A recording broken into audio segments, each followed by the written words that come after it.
가장 강력한 새로움이 뭘까요? 우와, 이 집에 잔치가 벌어졌구나. 1+1 이런 거는 가급적이면 하지 마시고, 뭐 절기가 들어갈 수도 있겠고, 어떤 뭐 계절적인 것도 있겠고, 이번 달 사장님 생일이래요.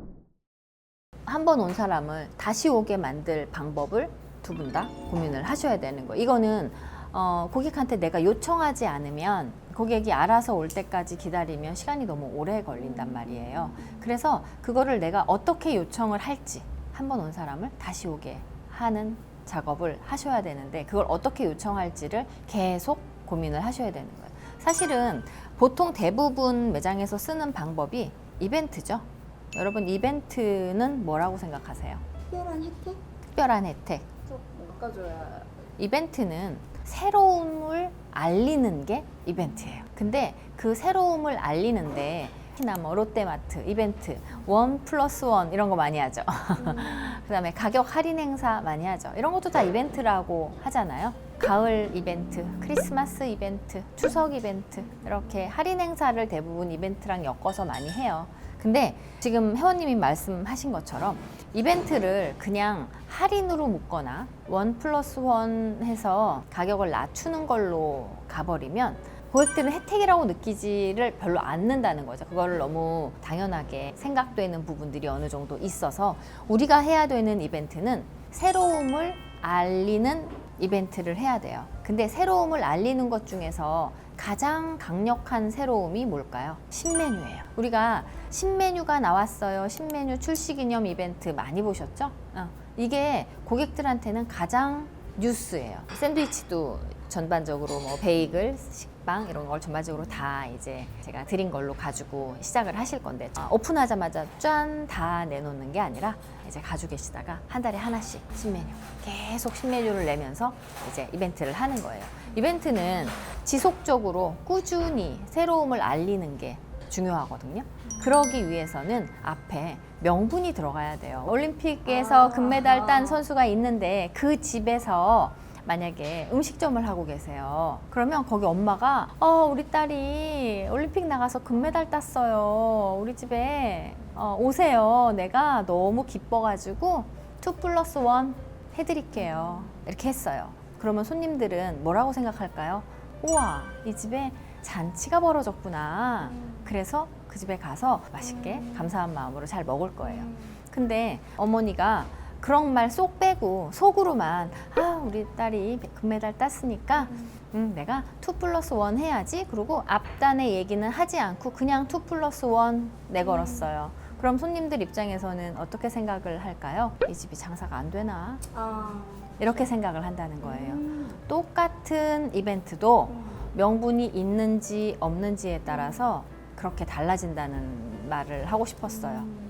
그러니까 여러분들이 이벤트를 할 때 아까 말씀드린 것처럼 신메뉴 출시 기념 이벤트, 이거는 너무 명분이 좋거든요. 그거 말고도 우리가 뭐 가정의 달도 있고 좀 식상하긴 하지만 뭐 어린이날, 어버이날 이런 이벤트 많이 하잖아요. 항상 그렇게 하는 것도 그거에 더 하나 더 새로움을 더 넣는 거를 하시는 게 좋아요. 그리고 대신 가격 할인이나 1+1 이런 거는 가급적이면 하지 마시고, 그동안에 없던 새로운 메뉴를 출시하는 거는 우리 매장에서 잔치가 벌어진 거예요. 잔치가 벌어졌으면 저 매장 가면 떡이 나오겠구나 이런 생각을 하고 오실 텐데 아무것도 없으면 안 되죠. 우리가 근데 이거를 단발적으로 하게 되면 난 다음번에 또 뭐 하지? 이렇게 된단 말이에요.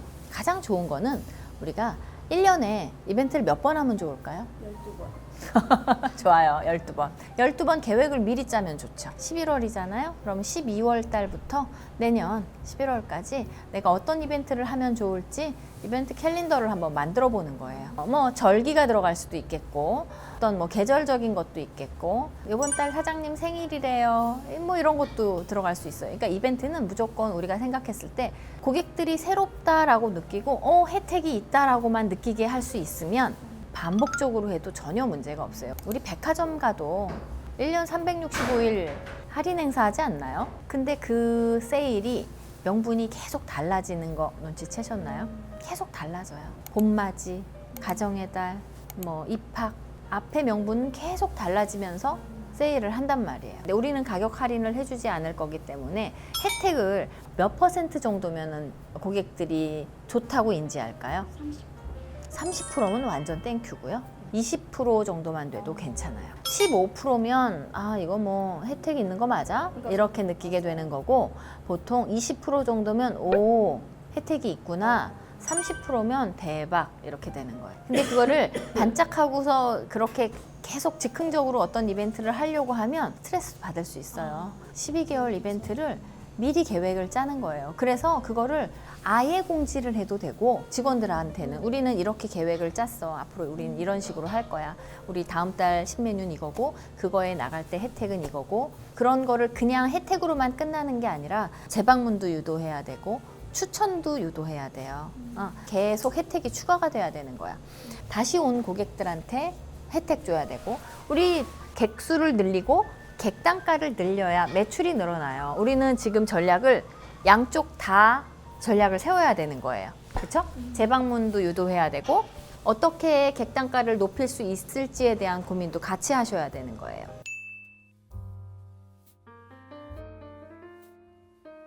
지금 70%가 마트 직원분들이 이제 주 고객이라고 말씀하시는. 제 생각으로는 왜냐면 이게 뭔가 아직 딱딱 계산이 되는 거는 아니니까 지금 어떤 분은 하루에 2번, 3번도 커피 마시러 오시니까 매출의 영향력은 50% 이상일 것 같긴 아하, 하거든요. 네.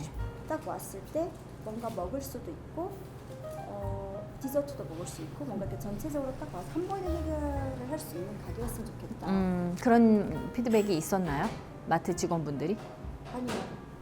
저 없었어요. 제 생각이래요. 일단 마트 직원분들이 70% 이상이 주 고객이라면 네. 그 고객한테 직접적으로 물어보는 게 가장 좋아요. 몇 명한테 물어보냐면 최소 25명. 아, 25명 되나요? 네네네. 대신 되게 디테일하게 우리 가게 왜 오시는지, 뭐 때문에 오시는지부터 어떤 부분이 좋은지. 사실은 부정적인 질문을 하는 거는 비추고요.